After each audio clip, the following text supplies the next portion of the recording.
아시죠? 네, 사도라 목사님이 집중 캠프팀 섬길 때 같이 좀 섬겨달라고 그래서 팀으로 섬길 때 여기를 왔었어요. 네, 복음제일교회 와서 너무 제가 친근하고 익숙하고 여기 왔는데 저희 교회를 위해서 기도해 주셔서 너무나 감사드리고 저를 위해서 기도해 주셔서 너무나 감사드리고 오늘 이 시간이 우리 복음제일교회 교사 헌신 예배라고 들었습니다. 한 달 전에 안성환 목사님께서 부탁을 하셨는데 그때 제 시간표가 어떤 시간표였냐면 이제 캠프하는 시간표였어요. 그래서 전도 캠프를 하면서 하나님이 현장에 준비하신 응답을 이렇게 받는 여정 속에 있었습니다. 지난 경인 지역에 연합 캠프를 하면서 하나님께서 생각지 않은 곳에 이렇게 다민족 현장의 문을 열으셨는데 연수구에 한방마을이라고 해서 인천 연수구 아실지 모르겠는데 거기 한방마을이라고 하는데 거기에 보면 이제 러시아권 사람들이 모여 사시고 또 고려인 분들이 살고 계셔요.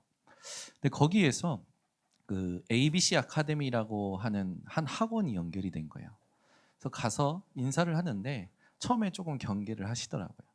근데 우리가 전도를 두고 이 현장을 밟고 있다 이렇게 얘기하면서 현장에 대한 이야기를 좀 이렇게 포럼을 하게 됐는데 하다가 제가 혹시 직분이 있으시냐라고 원장님께 여쭸더니 사모님이시라는 거예요.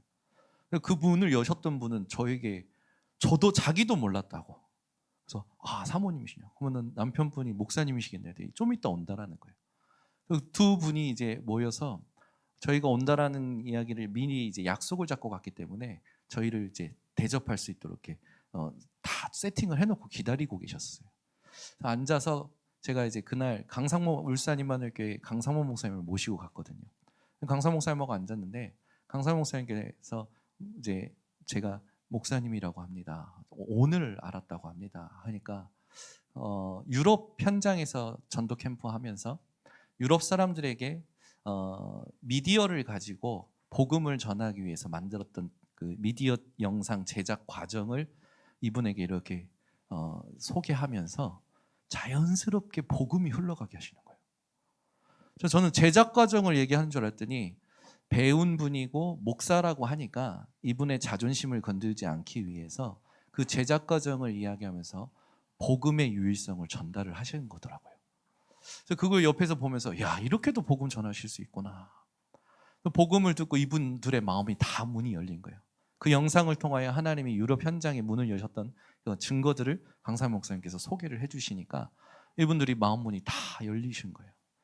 그러면서 이분들의 이 깊은 내면에 있는 고민들을 털어놓으시는 거예요.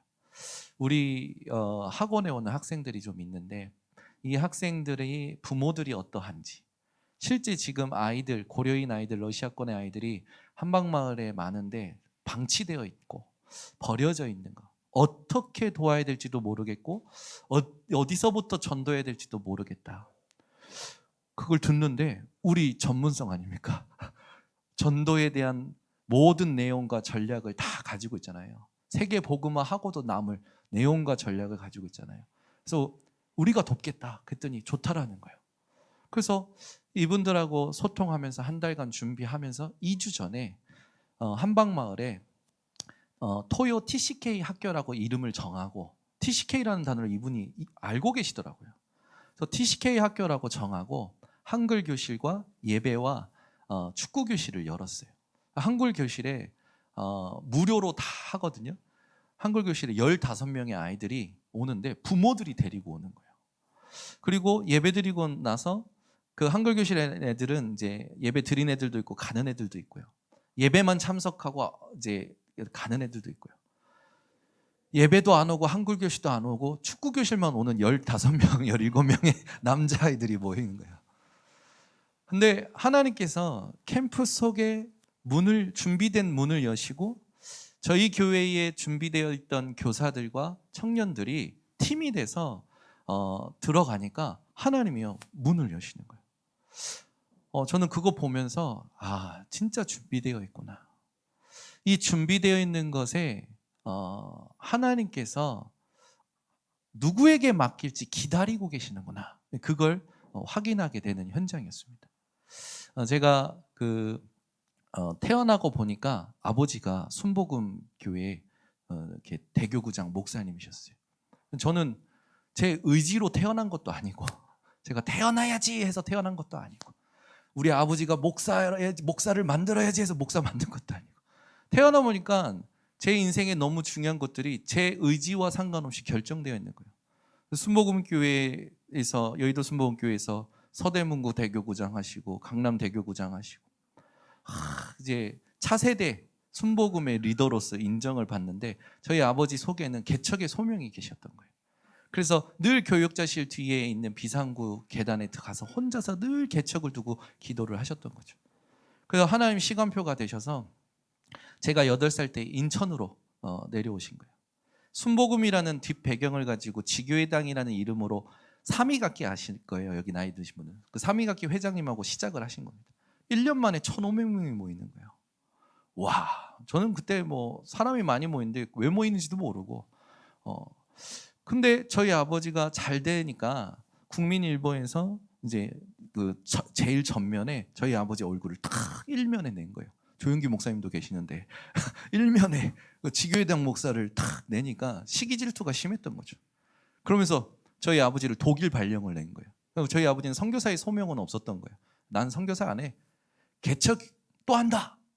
그때부터 저희 집에 집의 형편이 점점 기울기 시작했습니다. 이게 기우는 거예요. 개척하고 또 청빙대 어디 가고 전 재산을 들여서 뼈대만 있는 교회 짓고 막 개척 계속 하시면서 저는 초등학교를 4번인가 5번 옮기면서 초등학교 친구들이 없어요. 이렇게 지금 연락하는 사람들이 없어요. 그런데 어느 날 이제 가장 문제 왔을 때 이제 순복음 후배였던 천안 온네스 교회 김치훈 목사님이 유 목사님 전단지 주면서 형님 이거 해봐 하는 거예요. 근데 저희 아버지가 그랬대요. 너나 해. 근데 저희 아버지가 너무 힘드니까 그래 그때 후배가 얘기했던 그 집회 한번 가보자 하고 가신 게 이제 다락방이 시작이 되셨던 거죠. 가서 앉으셔가지고 말씀을 듣는데 가슴으로 우셨대요. 그리고 나서 이제 저희 교회 김치훈 목사님 모셔가지고 부흥회를 한 거예요. 부흥회 옛날 생각을 하고 부흥회를 했는데 김치훈 목사님이 칠판 준비해라. 그거 와서 메시지 하는데 순복음은 불로잖아요. 방언하고. 근데 스타일이 완전히 바뀌신 거예요. 김치훈 목사님. 탁 칠판에 이제 서판 하시면서 점잖게 복음을 증거하신 거죠. 근데 저희 어머니가 목격자로서 저한테 얘기해 줬는데 현우야 부흥회 하면 원래 첫날 제일 많이 오고 부흥회 3일 동안 시간이 지나면서 마지막에 제일 사람이 없는데 그때 부흥회는 신기하게 시간 지날수록 사람들이 모여들었어요. 그렇게 해서 저희 교회가 다락방 운동이 시작이 됐거든요. 다락방 운동하면서 저희 부모님이 부흥회 끝나고 나서 이 복음에 대한 갈구밥 때문에 이 말씀을 어디서 들을 수 있냐 했더니 이제 김주 목사님 사모님이 유춘환 사모님께서 합숙 가 그런 거예요. 그 주간에 합숙을 가려는데 교회가 개척교회다 보니까 너무 어려워가지고 이제 부산 내려갈 차비도 없는 상태, 합숙비 등록비도 없는 상태. 그래서 저희 어머니가 하나님 우리가 이 운동 하길 원하시면 주세요 기도하셨대요. 그래서 번뜩이는 게 순복음에 알고 있는 목사를 통해서 국민일보 기자석 2개가 항상 준비되어 있는데 그걸 받은 거예요. 그리고 부산에 아는 친구한테 전화를 해가지고 우리 훈련 받았는데 돈 좀 빌려줘. 그래서 저희 부모님이 합숙에 참석하신 거죠. 합숙에 참석하시면서 합숙 4박 5일 동안 계속 가슴으로 우신 저희 아버지. 저희 어머니는 뭔가 완전히 이제 자유함을 얻으신 그 메시지. 그걸 가지고 와서 다락방 전도운동이 시작됐습니다. 훈련 받고 올 때마다 다락방 합숙을 시작으로 훈련 받을 때마다 하나님이 교회에다 응답을 주시는데 너무 감사하는데 지속이 안 되는 거예요. 응답과 축복이 오는 건 아는데 이 응답과 축복을 감당할 수 있는 그릇이 안 되는 거예요. 그러니까 응답도 축복도 흩날리듯이 날아가는 걸 느낀 거죠. 지금 말로 하면 뭐가 없는 거냐? 망대가 세워지지 않았던 거예요. 제가 그걸 들으면서 저희 교회의 쭉 여정들을 봤을 때 복음을 깨닫고 전도 운동하면서 문제가 없었던 게 아니에요. 오히려 복음 깨닫고 전도 운동하는데 교회가 부도가 났어요. 교회를 지어줬던 분이 아버지 몰래 아버지 인감 가져가서 자기 건축 사업을 위해서 인감 도장 보증을 딱 서버린 거예요. 근데 이분이 자다가 심장마비로 돌아가셨네. 어음을 잔뜩 써놓으셨는데 이 어음이 교회로 다 와버리니까 교회가 이제 하루아침에 팔릴 상황이 돼버린 거예요. 저희 아버지가 저희 두 아들을 이제 저랑 제 동생을 모아놓고 현우야 우리 이제 길바닥에 나앉을 수 있다. 순복음으로 갈래. 이거 할래. 그때 저희는 이제 청소년 수련회 갔다 온 상태였는데 뭣도 모르죠. 이거 해 했던 거예요. 그래서 이제 어머니 아버지는 코로 피식 웃고 지들이 뭘 알겠어라고 생각을 하셨고 저희 그 가문의 친척분들은 야 창규 이제 망한다.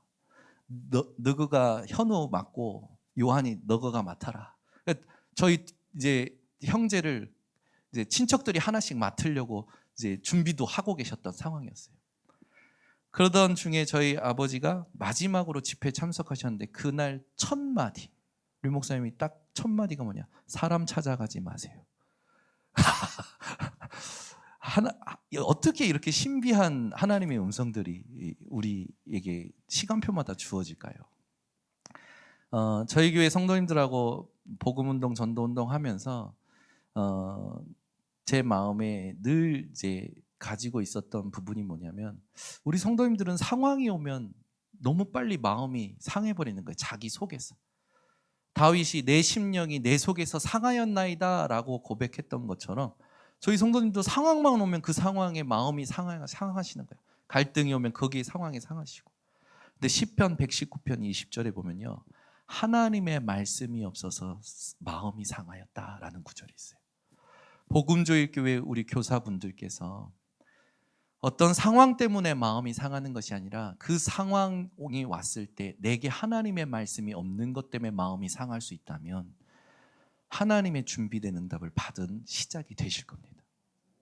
제가 듣기로 한 10분의 교사 선생님들이 계신다고 해요. 그분들은 어떤 존재냐? 오늘 말씀 제목처럼 교사분들만 아니라 모든 중직자님들도 그렇겠죠. 237의 홀리 메이슨입니다. 부제를 적자면 렘넌트의 마음에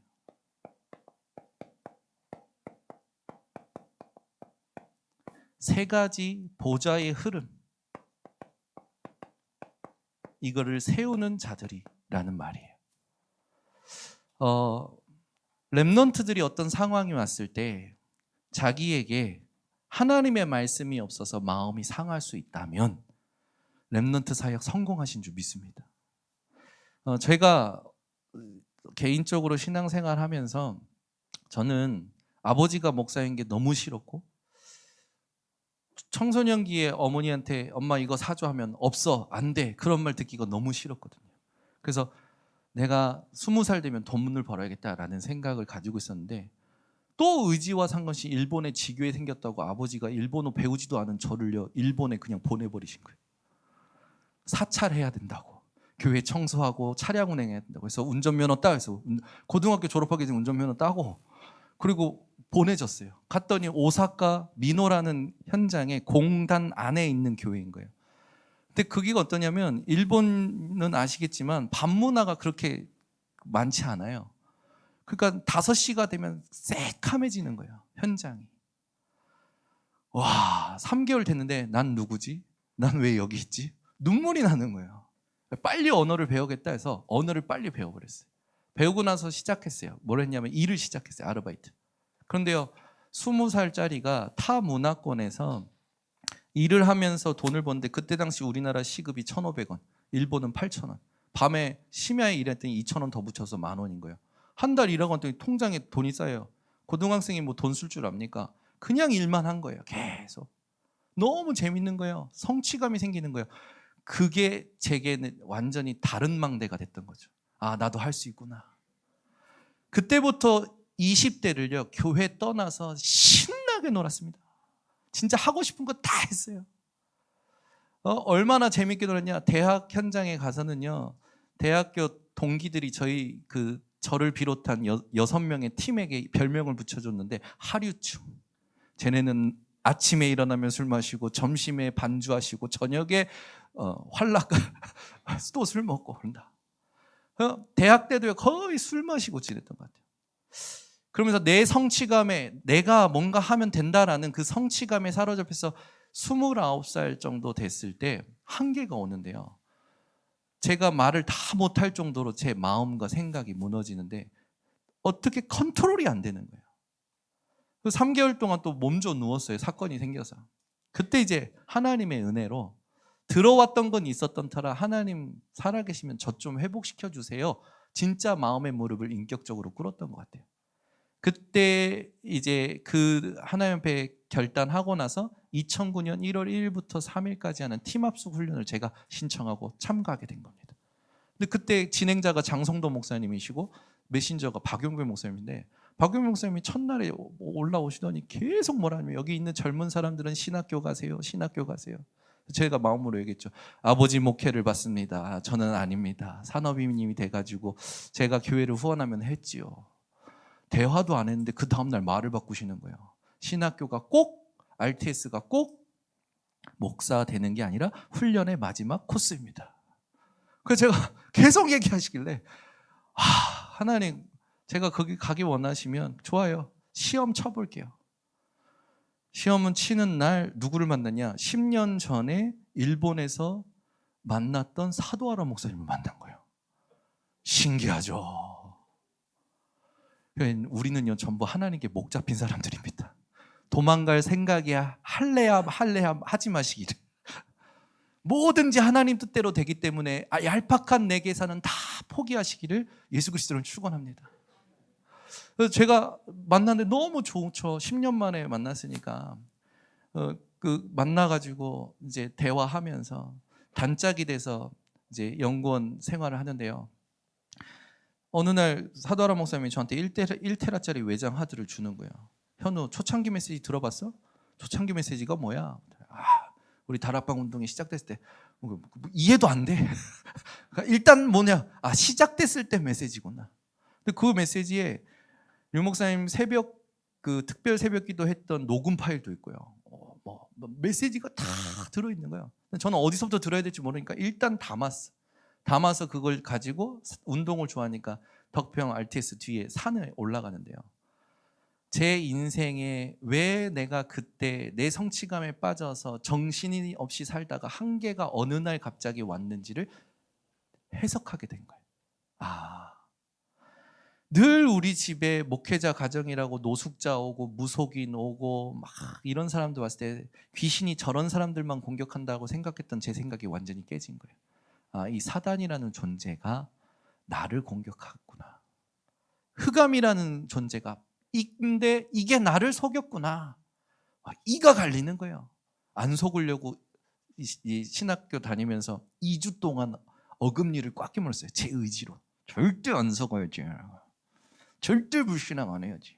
2주를 어금니 깨물고 사니까 잇몸이 퉁퉁 부어가지고 나중에 밥알을 못 씹는 거예요. 그런데 저는 솔직히 이제 RTS 들어간 게 훈련의 소명 때문에 들어갔지, 제가 대단한 목사가 되겠다고 해서 들어간 게 아니었거든요. 그래서 너무 좋았던 게 사도하라 목사님하고 같이 수업 시간에 복음 듣고 끝나면 같이 현장 간 거예요. 그래서 덕평 마장면에 무당골이 있거든요. 거기를 같이 들어갔어요. 들어가면서 둘이서 들어가 봤어? 서로? 안 들어가 봤어. 그래가지고 초인종 누르고 막 기다리고 나와서 막 맞아주시는데 막 안 된다고 그러는데 그걸 끝까지 설득하는 일본인의 그 집념을 제가 체험하면서 가서 처음 만난 무당이 강신무였던 거예요. 그러면서 무속세계 얘기를 들으면서 이분의 그 스토리를 들으면서 진짜 흑암이라는 게 있구나. 그러면서 그분이 이제 했던 말 중에 잊을 수 없는 게 무슨 말이었냐면, 내가 지금이라도 이 길을 그만둘 수 있으면 무슨 짓이라도 하겠다고. 제가 그러면서 질문했어요. 기도할 때 어떠냐 했더니 얼굴이 싹 펴지면서 기도할 때 너무 행복하다라는 거예요. 우리 랩런트들은 기도할 때 어떠신지, 우리 교사 선생님들은 기도할 때 어떠신지 묻고 싶습니다. 행복하십니까? 저 그때 충격이었어요. 제 기도는 행복하지 않았거든요. 힘들었거든요. 뭘 어디서부터 어떻게 기도했지 모르겠고, 기도의 시선이 늘 땅의 것에 있었기 때문에 땅의 것을 두고 문제 해결을 두고 기도하는 기복적인 기도, 그렇게 메시지 들었는데도 시작이 전부 땅의 것이었던 거예요. 복음의 결론이 안 난 상태에서 신학교에서 말씀 듣고 현장을 갔던 거죠. 얼마나 뜨거웠겠습니까? 열정 가지고 진짜 열심히 했어요. 그런데 어느 날이에요. 어느 날 교회의 한 성도가 저한테 문자를 보냈는데, 그 문자가 뭐냐면 육두 문자. 야, 이 새끼야. 저 아무것도 잘못한 거 없는데, 야, 이 18 멍멍이 뭐 이렇게 해가지고, 그 문자도 그 MMS 바이트 꽉 채워가지고 보낸 거예요. 얼마나 억울하든지 당장 찾아가고 싶고, 막 3잔 대면하고 싶고, 따져 묻고 싶고, 열불이 나는데, 그때 당시 충조 리조트에서 집회를 했었거든요. 근데 그때 주셨던 메시지가 뭐냐면, 문제 상황이 왔을 때 하나님의 말씀이 임하면 하나님이 해결하십니다 라고 했단 말이에요. 제가요, 그 메시지를 기억하고, 하나님 말씀 주세요. 아니 뭐예요, 말씀 주세요. 근데 메시지가 이렇게 생기지 않아요. 뭔가 깨달음도 없어요. 계속 그 문자에 꽂혀가지고, 밥 먹을 때 생각나, 화장실 갈 때 생각나, 메시지 준비할 때 생각나, 심지어 메시지 하는데도 그 문자가 생각나는 거예요.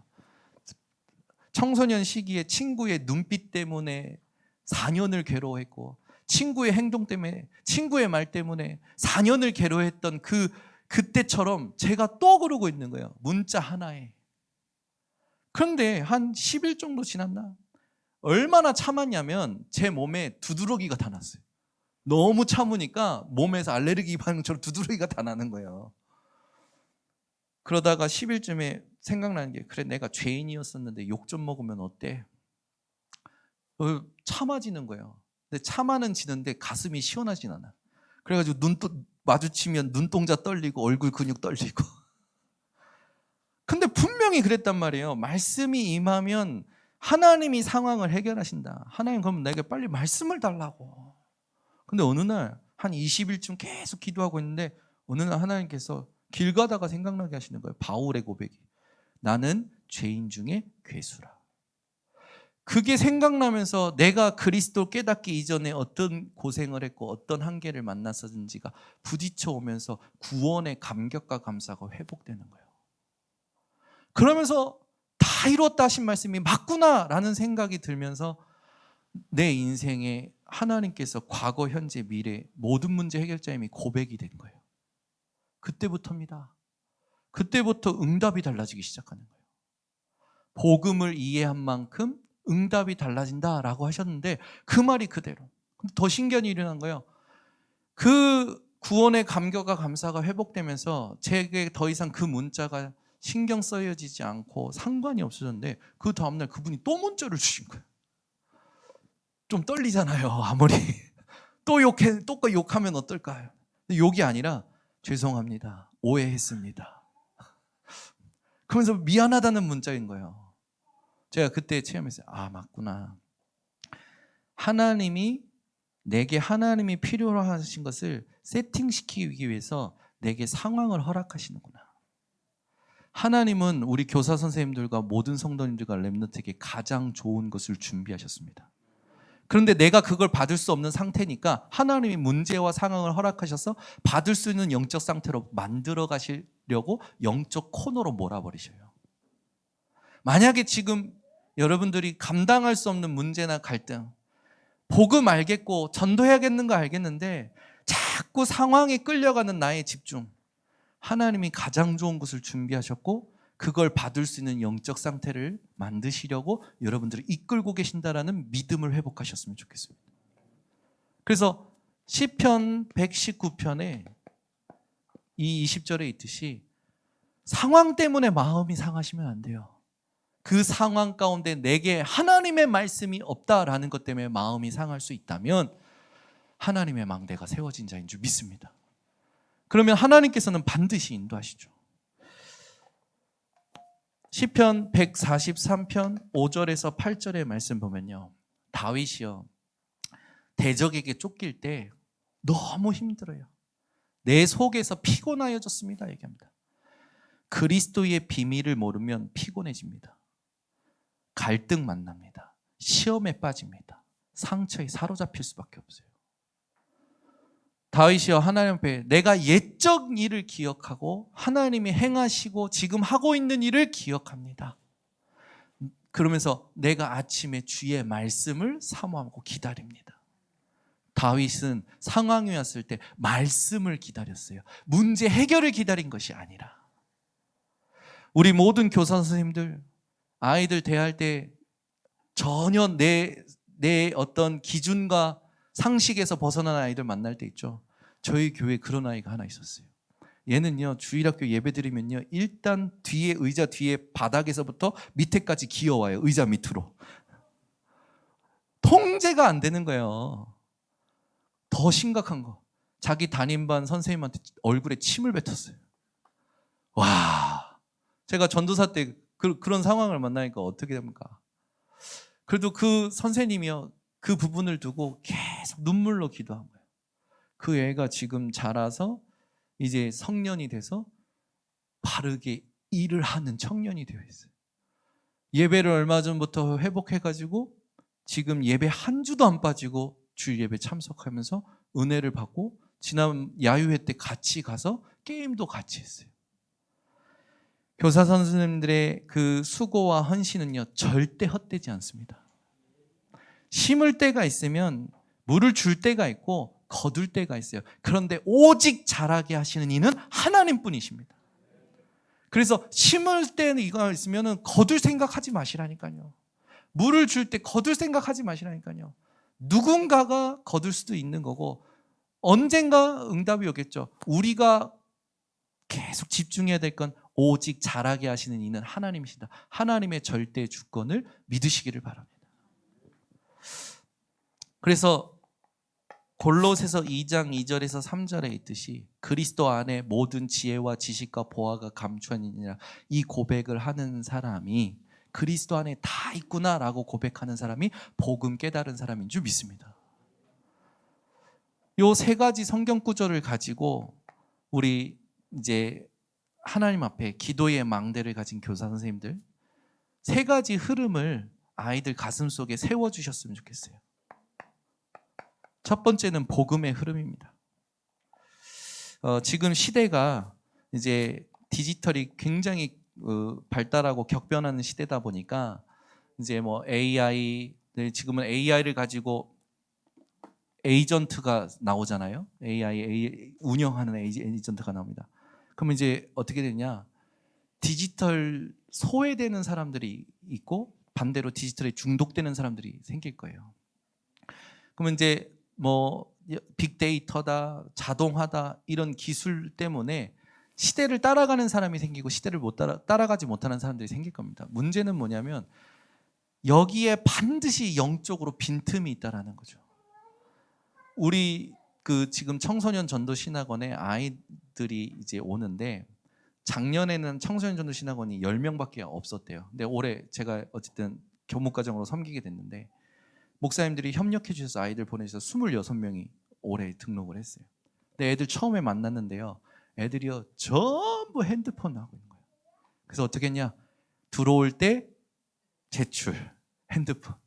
와, 그런데요 애들이요 이 핸드폰 내는 게 얼마나 싫어하는지 반항이나 하는 애들도 있고 아예 안 내는 애들도 있는 거예요. 그래서 어떻게 했냐? 그룹을 나눴어요. 원래 청소년 전도 신학원 하면은 1학기, 2학기, 3학기 해서 6학기까지 학기제로 운영이 되거든요. 근데 이거는 눈에 보이는 거고 우리는 이렇게 합시다. 아이들의 상태에 따라 클래스를 나눕시다. 진짜 말씀을 따라 하나님이 주신 달란트를 발견할 수 있는 상태에 있는 아이들, 나의 담의 색반, 정말로 반항기 있고 개성 강하고 튀는 아이들, 현장 복음화반 이것도 아니고 저것도 아니고 무기력한 아이들 복음 편지반. 그 현장 복음화반을 제가 맡았어요. 첫날 어디 데려갔냐? 무속인 현장 데려갔어요. 4명이 왔길래 데리고 무속인 현장 가가지고 사전에 이제 약속된 무속인 현장인데 가가지고 아이들이 보살님의 그 인생의 여정을 듣고 싶어서 왔다. 듣는데요, 얘네들이 눈이 한 번도 무속인 만난 적이 없잖아요. 눈이 이만해지는 거예요. 제가 예전에 대학 리더 훈련할 때도 현장 갈 때 그 무속인 팀 맡아가지고 한 적이 있거든요. 얘네들이 대학 리더 때 그때 같이 현장 갔던 애들이 그 무속인 집에서 나와서 저한테 했던 말이 있어요. 목사님, 불신자 6가지 상태를 목사님한테 듣는 것보다 보살한테 듣는 게 더 은혜되네요. 현장을 봤다라는 거잖아요, 아이들이. 그때 경험을 가지고 청소년 애들도 데리고 무속인 현장 간 거예요. 가서 그 분이 오랫동안 교회에 열심으로 일하다가 신을 받은 거예요. 10년 전에. 오랫동안 열심으로 신앙생활하고 교회에 십자가 탑도 세우고 헌신이라 헌신한 다 했던 분이 어느 날 자기 인생의 문제 가운데 이겨낼 수가 없어서 보살을 찾아갔다가 무속인의 길을 가야 될 팔자여가지고 신내림을 받은 사건이었던 거예요. 그런 얘기를 얘네들이 쭉 들은데요, 얘네들이요 눈빛이 달라지는 거예요. 그날 얘네들의 강한 반항기가 꺾였습니다. 그리고 마음문이 열린 거예요. 그리고 지금은 뭐 하냐? 아이들이 요즘 아이들은요 전혀 생각을 안 합니다. 미디어 때문에 생각하질 못해요. 그래서 어떻게 했냐? 얘네들한테 말씀 외우려 안 외워요. 예배 와서 앉아 있는 것만 해도 기적입니다. 어느 정도냐면, 야, 우리 그 강사님이 한 분 강사님이 그랬어요. 야, 메시지 안 들을 사람 나가. 너희들 마음 하고 싶은 거 마음껏 놀아. 내가 다 커버 칠 테니까. 왜? 계속 자니까. 그래서 메시지 들을 사람만 앉아 있어. 그런데 애들이요 나갈 힘조차 없는 상태예요. 애들 상태가. 이 강사님이 지난번에 우리가 그 단월도 국학원의 아이들 이제 그 237 치유 서밋에 대한 현장을 비전 트립하려고 237의 현장은 서울의 이제 작은 237 작은 세계라고 하는 이태원의 현장 가가지고 이슬람 예배드리 금요일 기도회 때 예배드리는 시간 한번 보고 그다음에 이태원 참사 현장 보고 봤거든요. 이제 치유 현장으로는 국학원에서 하고 있는 그 호흡과 명상, 그 호기인간은 정신을 막 세우려고 하는 그 부분들 아이들하고 탐방을 했고요. 벤자민이라는 인성영재학교 여러분 잘 아시겠지만 BTS가 나온 대학이잖아요. 그 현장을 다 애들하고 같이 봤어요. 237 치유 이제 서밋의 현장 아이들하고 보고 나서 그 학교에서 하고 있는 게 뭐냐면 그 학교는 5개가 없어. 커리큘럼 없어요. 성적표 없어요. 숙제도 없어요. 그 다음에 뭐 그 외에 아이들이 스트레스 받는 게 다 없어요. 애들이 하고 싶은 걸 하게 만드는 거예요. 이 강사님이 그때 그걸 보고 가고 그걸 니네가 하고 싶은 거 하나씩 써봐 했더니 아이들이 하나씩 써낸 거예요. 어떤 아이는 그 비싼 자전거를 사고 싶다. 그래? 그럼 비싼 자전거 브랜드 알아와. 한 친구는 돈 걱정 없이 살고 싶다. 그러면 한 달에 얼마 있으면 너는 돈 걱정 없이 살 수 있겠냐? 질문했더니 이 아이가 그릇이 커요. 60만 원. 그래 준목님 이 강사님 뭐라고 하냐면 야 주공 아파트 월세만 해도 45만 원이야. 거기다가 핸드폰 빚이 네 지금 얼마 나가? 15만 원 나가지. 그러면 너 밥 못 먹고 사냐 한 달 동안? 얼마를 벌어야 얼마가 있어야 한 달 살 수 있지? 공부해와. 또 한 친구는 내 인생을 좀 여유롭게 살고 싶다. 그럼 넌 여유롭게 살고 싶으면 얼마가 있어야 여유롭게 살 수 있다고 생각하냐? 10억. 그러면 10억 만드는 법을 공부해와. 애들이요 자기가 아무리 무기력해도요 자기가 관심 있는 게 있어요. 그걸 생각만 하는 게 아니라 연구해갖고 알아. 조사해갖고 하니까 얘네들 눈빛이 달라지는 거예요. 실제로 가지고 오는 것마다 이 강사님이 하나씩 애들 터치해 주는 거예요. 야, 이건 이렇게 문제 있잖아. 이 계획은 안 될 것 같은데 아이들이 관심이 대화가 되기 시작해요. 마음문이 열려요. 생각하기 시작해요. 책을 읽혀야 되겠지만 책을 읽을 수 없는 상태라니까요. 지금 현장에 이번에 저는 이제 딸이 셋이 있습니다. 막내 딸이 지금 10살인데 이 막내 딸이 엄마랑 같이 캠프하면서 반 친구들을 다 영접시켰어요. 근데 이제 처음 시작했을 때 제일 친한 친구한테 복음을 전하고 영접을 한 거예요. 근데 이 아이가 너무 궁금해서 학교 화장실에 간 거예요.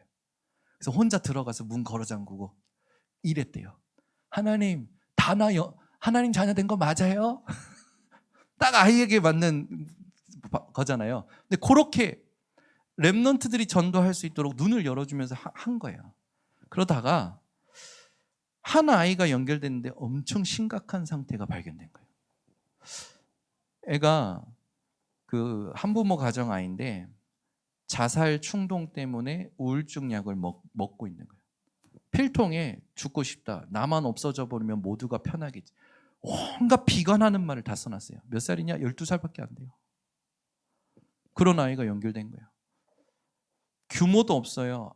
뭐 아무것도 없어요. 이 아이를 두고 기도하면서 소통하는데 이 아이가 만남이 되어지고 회복이 되면서 복음이 들어가면서 눈빛이 바뀌고 얼굴빛이 바뀌고 생각이 바뀌기 시작하는 거예요.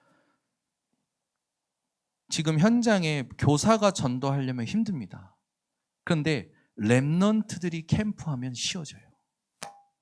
그 교사 선생님들이 캠프가 뭔지가 딱 이해돼 버리시면 돼요. 제가 아까 우리 안성환 부목사님한테 그랬어요. 교회 성도님들하고 캠프할 생각 하지 말고 혼자 캠프하셔라. 왜냐하면 안성환 목사님이 캠프의 그림을 갖고 있으면 지속이 되지만 이걸 지속할 사람이 없으면 캠프는 또 하나의 행사로 끝나버리기 때문에 성도님들은 어쩔 수 없이 따라오기는 하지만 누군가 지속할 사람이 있어서 망대를 세워줘야 된단 말이에요.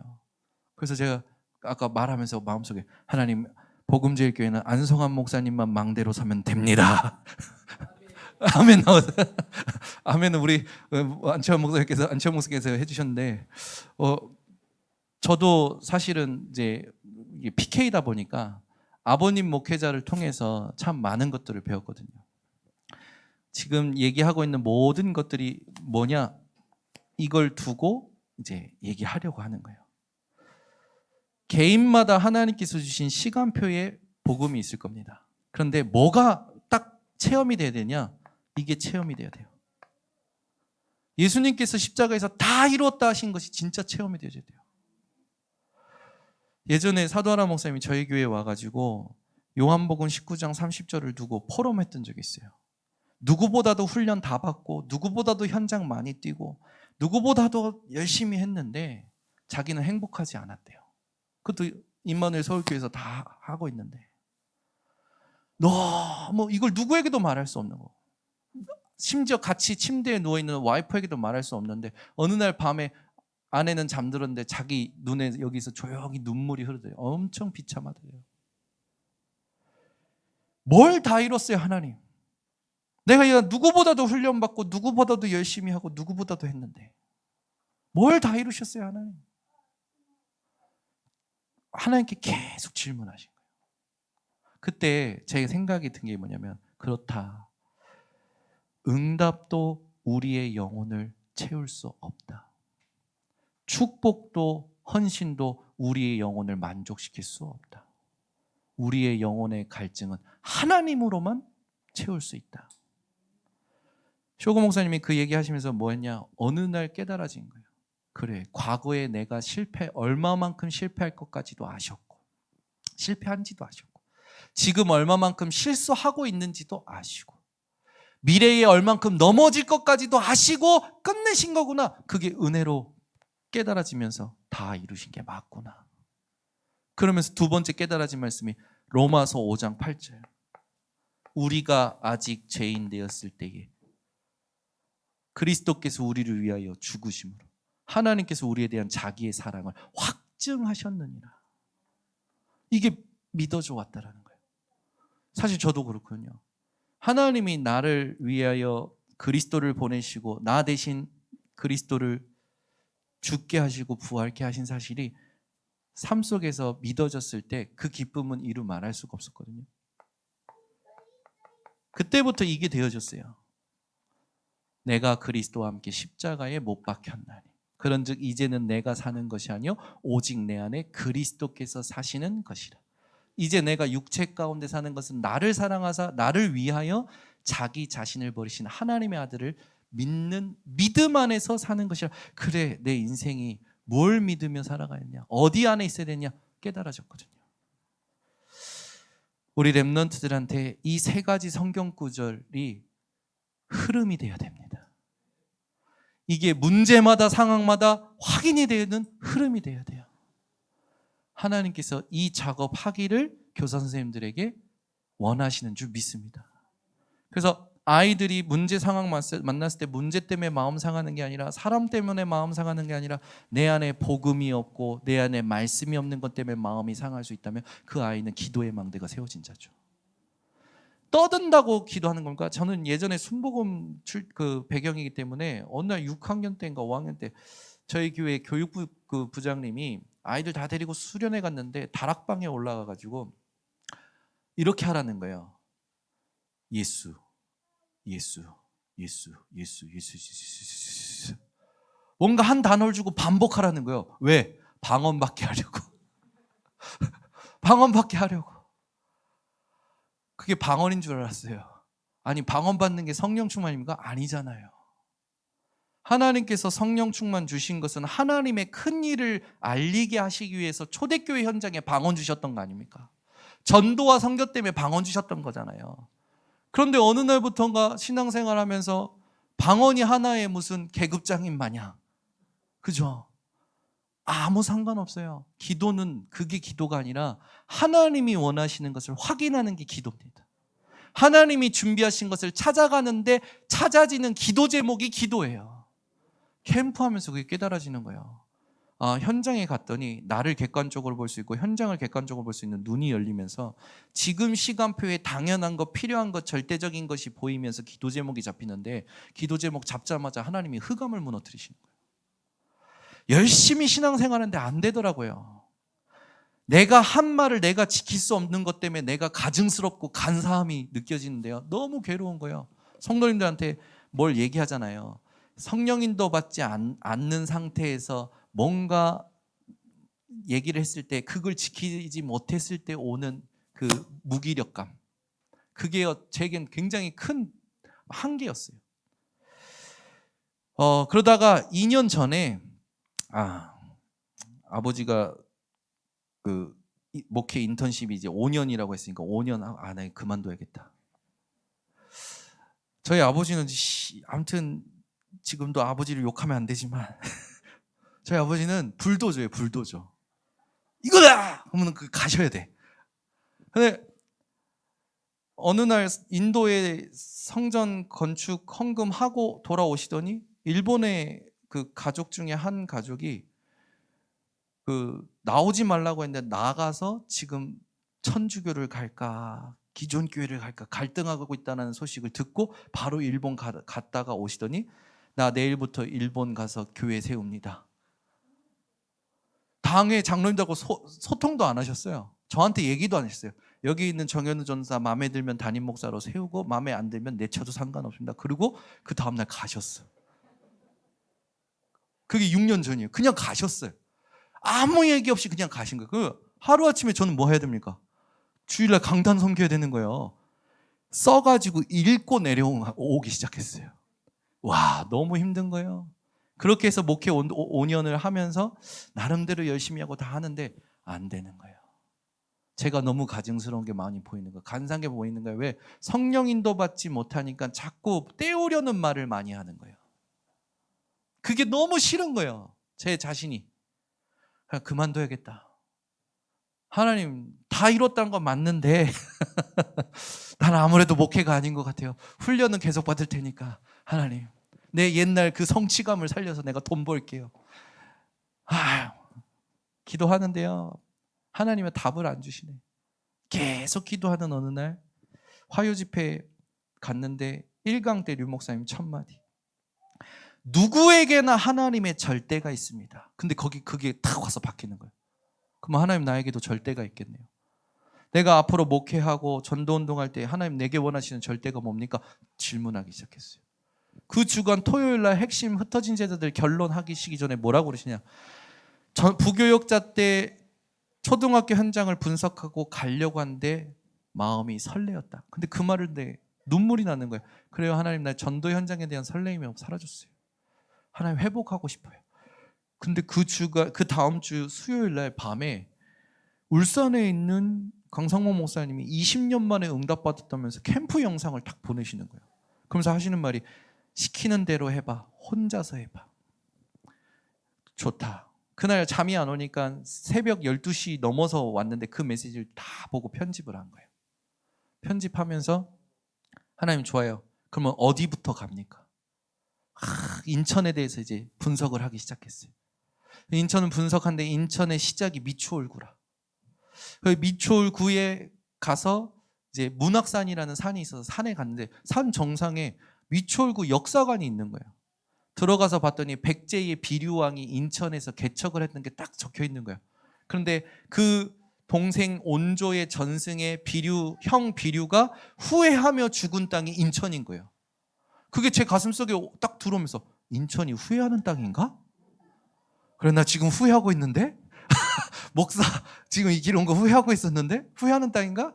그거 막 이제 인천에 대해서 분석을 하는데 어떤 의원이 공천 전에 이부망천한 게 이슈가 되어 있는 거예요. 이부망천이 무슨 사자성어인 줄 알았어요.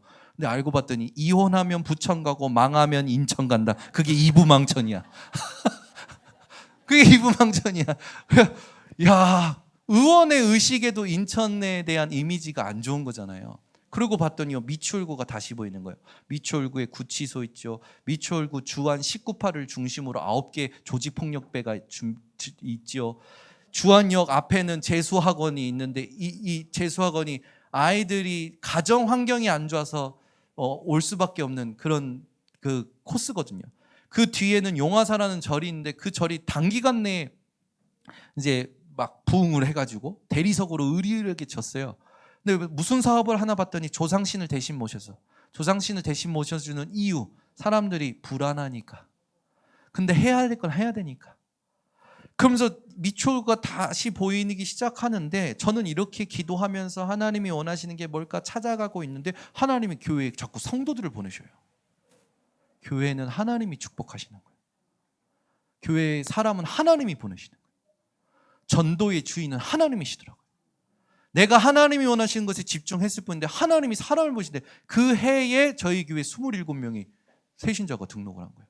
그 다음에 23명 등록하고 그리고 PD수첩 사건 터지면서 40명 나가고. 근데 더 재밌는 거 밥맛이 좋아져요. 아니 왜 성도가 나가는데 식당 밥맛이 더 좋아집니까? 사람들이 더 분위기가 좋아져요. 하나님께서요 하시는 일은 우리 머리로 계산할 수가 없어요. 사람 들어오고 나가는 게 문제가 아니라 하나님이 원하시는 집중을 하고 있느냐가 키더라고요. 그걸 하고 있는데 하나님께서 저희 교회에 올해 새로운 전도의 문을 계속 여시고 오늘도 등록 한 분 하셨어요. 아무 상관이 없어요. 다락방이 뭡니까? 내 현장에 하나님의 절대 계획이 있음을 알고 말씀 운동하는 게 다락방입니다. 여기 계신 교사 선생님들과 모든 우리 중직자님들과 성도님들, 렘넌트들 현장에 하나님의 절대 계획이 숨겨져 있습니다. 그걸 찾아가는 게 캠프예요. 그러니 이걸 할 수 있는 그릇이 안 되고 망대가 안 세워진 상태에서 지금까지 온 겁니다. 그러니까 자꾸 행사로 끝났던 거예요. 1998년 유 목사님이 전도운동 얘기하실 때 전도운동의 마지막 훈련은 기도의 훈련입니다. 지금 기도 메시지 계속 오잖아요. 왜 그렇습니까? 기도가 망대로 세워지지 않으면 하나님이 준비하신 응답을 지속해서 누릴 수가 없기 때문에 이제 기도의 망대가 세워지기만 한다면 안산 현장은 복음제일교회 때문에 뒤집어질 줄 믿습니다. 반드시요. 오늘 앞에 렘넌트 서서 찬양하는데요. 이 렘넌트들 다 내년에 여기 계신 선생님들이 좀 그루터기 앨범 제작할 수 있는 그 오디션에 좀 보냈으면 좋겠어요. 목소리가 너무 괜찮고 너무 청아하고 좋더라고요. 자꾸 다른 데로 가면 안 되겠죠? 시간이 많이 가서 이미 유 목사님 통해서 메시지는 계속 나오기 때문에 세 가지 흐름을 세워주는 우리 교선생님들이 되시면 됩니다. 홀리 메이슨이라는 건 구별되고 거룩한 것을 세우는 사람을 얘기하는 거잖아요. 기도의 흐름 했을 때 지금 계속 나오는 메시지가 뭐냐? 예수님이 주신 것을 가지고 기도해라. 그게 7 망대잖아요. 일곱 망대 놓고 기도하면 엄청 은혜됩니다. 아침에 눈 뜨자마자 하나님, 오늘 나의 길, 오늘 하루의 길은 성삼위 하나님이십니다. 오늘 나의 모든 배경은 보좌의 배경인 줄 믿습니다. 내 안에 하나님, 하나님의 나라가 임하게 하시고 내가 가는 발걸음 속에 하나님 나라가 임하게 하옵소서. 과거의 모든 것이 발판되게 하시고 오늘 있는 일들이 하나님의 계획을 따라가게 하시며 미래에 하나님이 성취하실 것을 말씀으로 주옵소서. 위에서 주시는 힘으로 공중권세 잡은 자 무너뜨리게 하시고 내게 해주신 CVDIP 가지고 미래를 미리 보고 가게 하옵소서. 일곱 망대 기도 끝났어요. 하나님께서 우리에게 누릴 것을 주셨습니다. 일곱 여정은 하나님께서 인도하시는 거고 이끌어 가시는 겁니다. 지금도 인도하고 계신 줄 믿으시기 바랍니다. 이거 너무 쉽잖아요. 그냥 여러분이 조금만 묵상하면 됩니다. 예수님께서 주신 거, 예수님께서 가르쳐 주신 거, 이걸 누리면서 그 다음에 우리가 세울 거.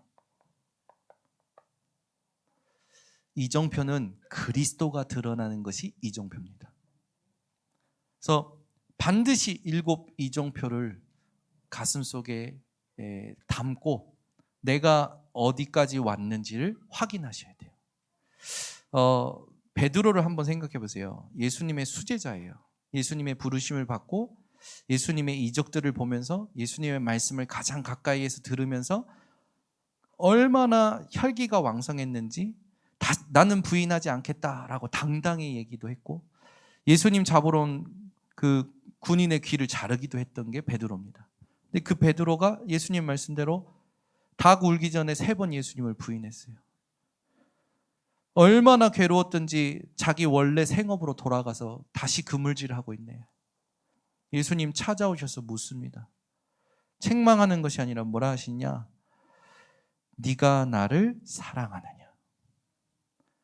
교사 선생님들은 늘 그 질문을 아이들 만나기 전에 하시면 됩니다. 사실 교사는 아이들을 통하여 하나님의 마음을 알아가는 겁니다. 하나님의 마음을 알고 아이들한테 가르치는 게 아니라 아이를 통해서 하나님의 마음을 아는 게 교사예요. 그래서 교사 선생님들은 아이들을 통해 배우게 되는 거죠.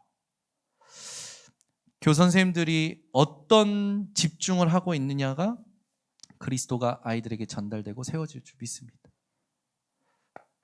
그래서 우리의 전도의 흐름은 다른 데 있지 않죠. 지금 계속 나오는 사도행전 13장 1절에서 4절, 16장 6절에서 10절, 19장 1절에서 7절 성령 인도받는 집중입니다.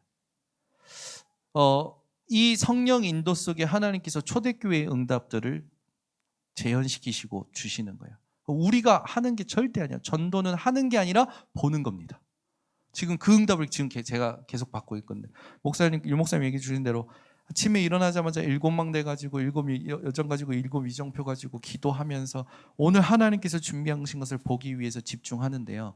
그동안에 내가 복음 아니게 힘주고 있었던 것들이 사라지는 만큼 응답이 보이더라고요. 귀로 듣고 머리로 해석하고 경험으로 가지고 힘주고 있었던 것들이 있거든요.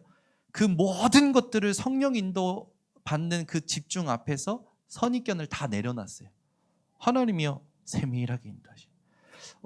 너무 응답이 많은데 신비한 만남들이 계속 일어나요. 저만 일어나는 게 아니라 하라는 대로 함께 따라오는 성도님들 현장에서 일어나는 거예요. 한 가지를 예로 우리 한 성도님이 아워스 스킨샵을 해요. 이분이 이제 피부 미용 하시는 분인데 이름도 샵 이름도 아워스. 이번에 화장품도 내셨어. 화장품은 아워스 힐. 근데 이 분이 기술이 좋아요. 그래가지고 사람들이 오면 다 만족하는 거예요.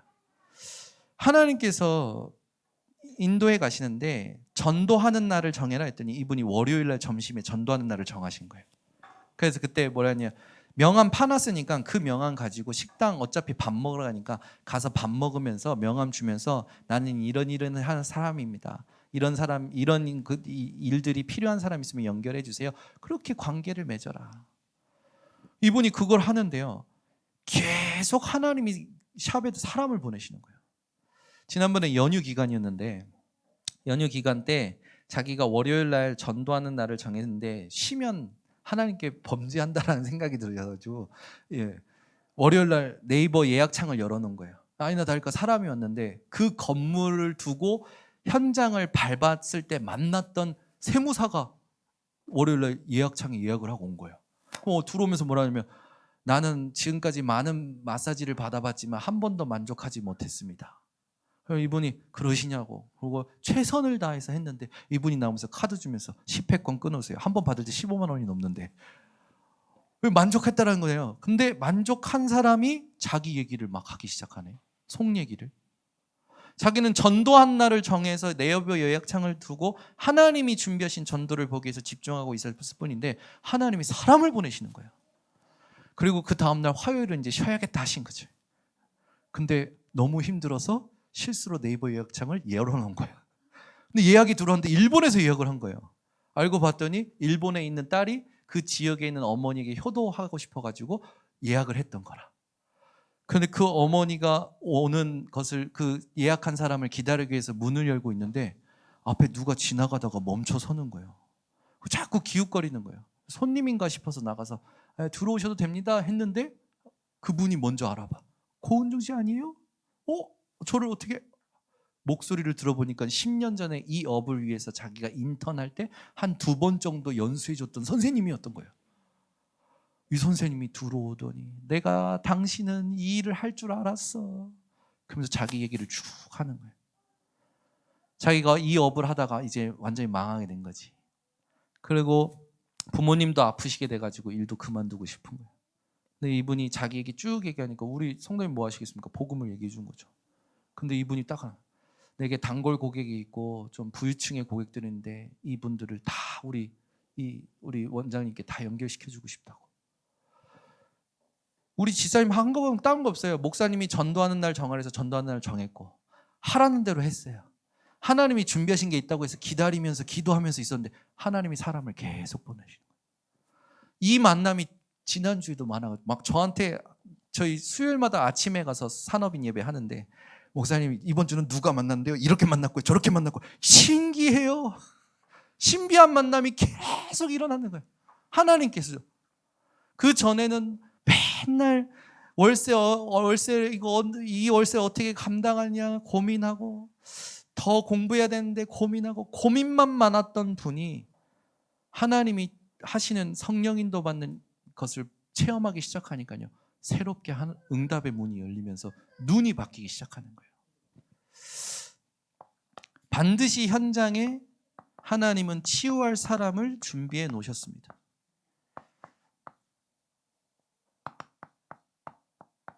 우리 복음제일교회 모든 교사분들과 우리 중지자님들 또 모든 렘넌트들이 하나님이 준비하신 만남을 만나기를 기도하겠습니다. 우리가 치유하는 게 아니라 치유도 하나님이 하시더라고요. 결국 총독 또 루디아 또 하나님께서 바울의 전동 속에 보여주신 로마까지 이 전도의 흐름이 우리 복음제일교회 회복되시기를 예수 그리스도로 축원합니다. 그렇게 되면 지금 메시지 흐름에 나오듯이 저 기도의 망대가 세워지면 반드시 묵상 시대를 연 주역들 렘넌트들이 일어나게 됩니다. 그렇게 되면 금토일 시대를 감당할 수 있게 돼요. 그렇게 되면 하나님이 준비하신 237 5청 종족 담게 됩니다. 이 비밀을 배우고 확신한 일에 거하는 교사 선생님들께서 렘넌트들을 두고 준비하고 계신다면 이 흐름 그대로 하나님이 회복시키실 줄 믿습니다. 준비한 게 많았는데요. 다 전달을 했는지는 모르겠어요. 하나님께서 깨닫게 하시고 또 응답받게 하실 줄 믿습니다. 기도하겠습니다. 하나님 감사합니다. 주께서 오늘 복음제일교회 교사 선생님들 헌신 예배로 모이게 하시고 부족하지만 현장에 하나님이 하시는 일들을 전달하게 하시니 감사를 드립니다. 지금 하나님께서 원하시는 이 준비된 세계 전환점 시간표에 237 5청 종족 향하여 금토일 시대를 열어 우리 아이들을 묵상 시대의 주역으로 섬길 교사 선생님들에게 말씀을 사모할 수 있는 기도의 망대가 세워지도록 인도하시니 감사를 드립니다. 반드시 우리 렘넌트들에게 복음의 흐름, 기도의 흐름, 전도의 흐름을 마음에 세우는 237의 홀리메이슨으로 우리 교사 선생님들을 축복하여 주시옵소서. 이 말씀을 하나님께서 이정표 삼아 주시고 준비된 황금어장 사가지대 재앙지대 살리는 우리 교사 선생님들 수 있도록 역사하여 주시옵소서. 예수 그리스도의 이름으로 기도드리옵나이다. 아멘.